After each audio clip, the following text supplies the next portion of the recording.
Media Belanda, Voetbalzone NL, menyorti Malaysia yang ingin menyontek strategi jenius timnas Indonesia dalam memperkuat tim. Diketahui Harimau Malaya mulai mengikuti jejak Garuda dalam hal menaturalisasi pemain keturunan. Federasi Sepak Bola Malaysia mencoba menaturalisasi pemain-pemain berdarah Belanda Malaysia. Menurut laporan Voetbalzone NL, Malaysia berupaya merekrut 3 pemain berdarah Belanda. Ketiganya adalah Ferdy Druijf, Sam Schepperman, dan Dylan van Wageningen. Kepala Eksekutif Asosiasi Sepak Bola Malaysia, Rob Friend, akan berupaya meyakinkan ketiga pemain itu untuk bergabung Harimau Malaya. Timnas Indonesia sudah lebih dulu sukses menaturalisasi banyak pemain berdarah Belanda. Namun, para pemain ini mempunyai darah merah putih yang mengalir di tubuh mereka.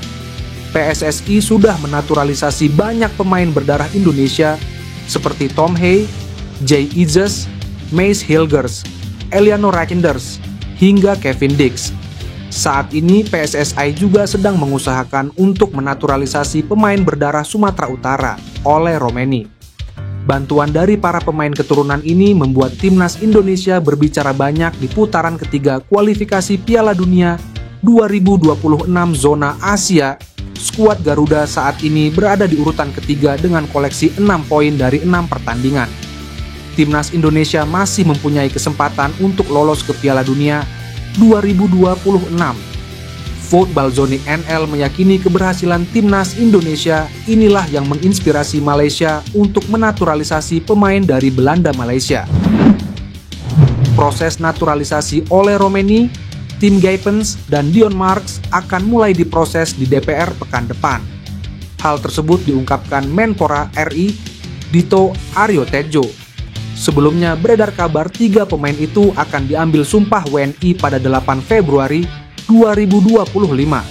Informasi itu diungkapkan langsung Menteri Hukum Supratman Andi Aktas pada Rabu 29 Januari 2025. Pernyataan itu cukup mengejutkan publik, mengingat pemerintah sudah menetapkan jadwal pengambilan sumpah WNI.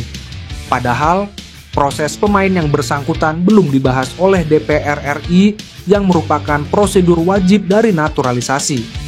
Terkait hal itu, Menpora Dito pun memberikan titik cerah.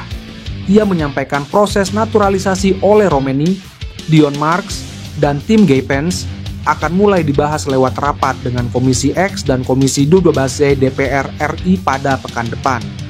Usai proses itu dilewati, naturalisasi Ole Romeni, Tim Gijpens, dan Dion Marks akan langsung diparipurnakan oleh DPR RI. Setelah itu, persetujuan DPR RI akan dilanjutkan ke Sekretariat Negara untuk penerbitan Kepres. Jika Kepres sudah terbit, 3 pemain itu baru bisa menjalani prosesi pengambilan sumpah WNI. Dan tahap terakhir adalah perpindahan federasi. Proses naturalisasi Jairo Ridwald belum bisa berjalan mulus akibat kendala administratif. Menpora Dito Aryo Tejo mengungkapkan bahwa hingga saat ini berkas pemain Crystal Palace tersebut masih belum lengkap, sehingga prosesnya belum dapat diajukan ke Kemenpora. Jairo Ridwald sendiri menjadi salah satu pemain incaran PSSI untuk memperkuat timnas Indonesia. Bahkan, kabar mengenai rencana naturalisasinya pertama kali disampaikan oleh pelatih baru timnas, Patrick Kluivert.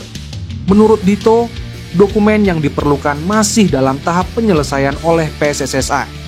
Jika semua persyaratan terpenuhi, barulah berkas tersebut akan diteruskan ke Kemenpora untuk tahapan selanjutnya. Sementara itu, proses naturalisasi saat ini lebih dulu difokuskan pada Ole Romeni, pemain Oxford United. Jairo belum masuk ke Menpora. Jairo itu masalah berkas. Menurut PSSI ada paperwork yang masih belum diselesaikan. Belum ke Kemenpora berkasnya, kata Dito.